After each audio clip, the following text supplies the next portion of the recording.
ডাম্পাৰবিলাক এতিয়া চালোঁ, এইটো এটা দুৰ্ভাগ্যজনক ঘটনা হৈছে। ইতিমধ্যে মই DTO আৰু DFOক কৈছোঁ, দেৰগাঁৱৰ ফালৰ পৰা আহিছে বুলি কৈছে। আৰু আটাইতকৈ আমি আচৰিত হৈছোঁ, মই SP মহোদয়ে চালোঁ যে তেওঁলোকে ছাৰ্ভিচ ৰোডত কিয় আহিছে, মেইন ৰাস্তাত নোযোৱাকৈ।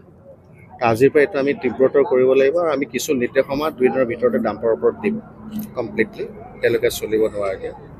আৰু দ্বিতীয়তে মই ইতিমধ্যে DTOকো ইয়ালৈ মাতি আনিছোঁ। এইখন ডাম্পাৰৰ কমপ্লিটলি লাইচেঞ্চ পাৰ্মিট কমপ্লিটলি আমি কেঞ্চেল কৰিবলৈ কৈছোঁ। আৰু কেছটো আমি অলপ বেলেগ ধৰণে ৰেজিষ্টাৰ কৰিম। এক্সিডেণ্ট কেছ থাকিলে বেলেগ হয় আৰু বেলেগ হ'লেও বেলেগ হয়, কাৰণ আমাৰ সৰু ছোৱালীজনী ঢুকালে। এইটো বস্তু আমি অত্যন্ত গুৰুত্ব সহকাৰে লৈছোঁ। বাকী যিখিনি ফ'ল' আপ একশ্যনেই হওক, ঘৰটো যথেষ্ট বেয়া, মই পঞ্চায়তত চেক কৰিব লাগিব। IOA হাউচ আছে, নহ'লে আমি কিবা এটা চিন্তা কৰিব লাগিব। ভালদৰে আমি ৰাখিম, বাকীখিনি আমি চাম, পৰিয়ালটো আমি চাম ভালদৰে। ঘটনা ইয়াত বুলিয়ে নহয়, ডাম্পাৰৰ ঘটনা গোটেই অসমতে হৈ থকা আমি পাওঁ। ডাম্পাৰ আমি এতিয়া ৰেগুলেট কৰিব লাগিব।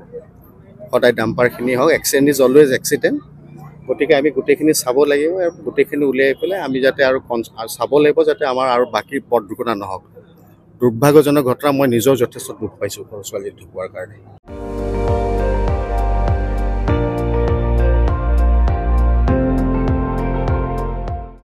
আপুনি চাই আছে ND24, সৰ্বশ্ৰেষ্ঠ নহয় সৰ্বোত্তমৰ দৌৰ।